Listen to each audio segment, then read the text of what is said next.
प्यारे बच्चों, इन किताबों की तस्वीर आप अक्सर अपने लाइब्रेरी में या अपने घर में ज़रूर देखते होंगे। क्या आप जानते हैं इस किताब का नाम क्या है? इनका नाम है लुग़त। लुग़त यानी डिक्शनरी, जिसमें सारे अल्फाजों के मानी दिए हुए होते हैं।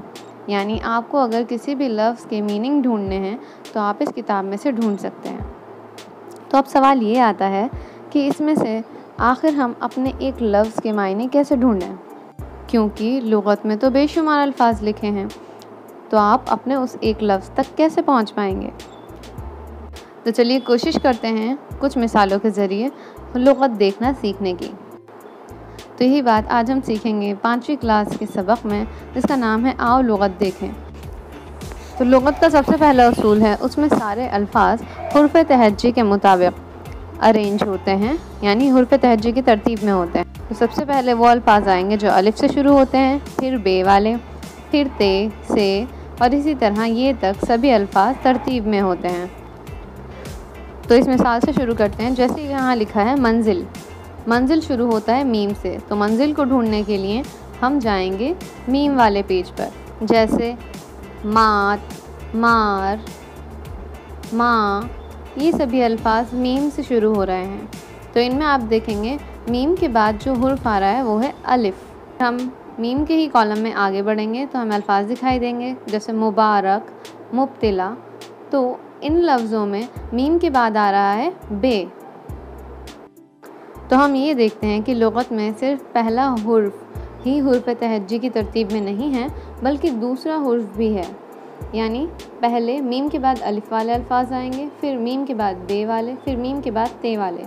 तो हमारा लफ्ज़ है मंजिल, यानी मीम के बाद है नून। तो हम चलते हैं उस पेज पर जहाँ मीम के बाद नून वाले लफ्ज़ हैं। तो चलें मीम के बाद नून वाले अल्फाजों में मंजिल लफ्ज़ को ढूंढने की कोशिश करें। वेरी गुड, जी हाँ, अब मंजिल लफ्ज़ ढूंढना बहुत आसान है। तो मंजिल के हम मानी देखेंगे।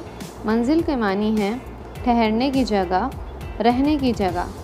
तो अब सवाल ये आता है कि इनमें से आखिर कौन से मानी ठीक हैं? तो जवाब है कि दोनों ही मानी ठीक हैं। हम हमेशा मानी जुमले के मुताबिक देखते हैं। जैसे अगर हम बात कर रहे हैं किसी के घर की, तो मंजिल के माने होंगे रहने की जगह।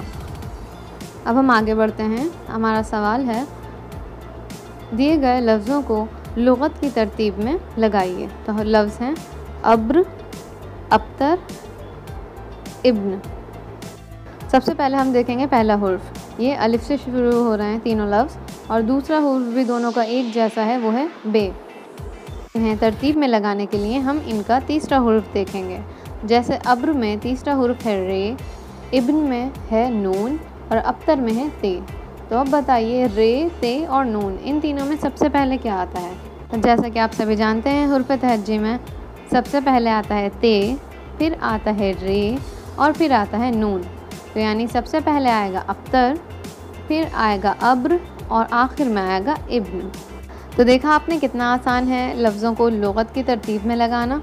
अब चलें बढ़ते हैं इस सबक की मश्क की तरफ, और आप खुद भी कोशिश करेंगे अलग अलग लफ्ज़ों के मानी ढूंढने की और उन्हें तरतीब में लगाने की। के सवालात हल करने से पहले हमें फ़ेल की तारीफ़ आनी चाहिए। तो चलें सबसे पहले फ़ेल की तारीफ़ पढ़ते हैं। वो अल्फाज जिनसे किसी काम का करना या होना ज़ाहिर हो, उसे फ़ेल कहते हैं। जैसे खेलना एक फ़ेल है, खाना एक फ़ेल है।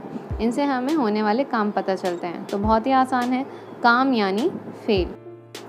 अगला है फ़ाइल, काम करने वाले को फ़ाइल कहते हैं। तो ये तो बहुत आसान है।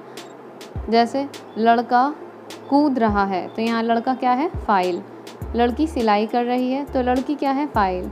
हमीदा खाना पका रही है, हमीदा क्या है? फ़ाइल। तो अब आप इन तस्वीरों को ध्यान से देखिए और बताइए कि कौन क्या काम कर रहा है। आदमी पढ़ाई कर रहा है, लड़की सिलाई कर रही है, और इस तस्वीर में लड़की नाच रही है। यहाँ हमारी ये वीडियो मुकम्मल हुई। मिलेंगे अगले हफ्ते। उम्मीद है आपको वीडियो पसंद आई होगी। अल्लाह हाफ़िज़।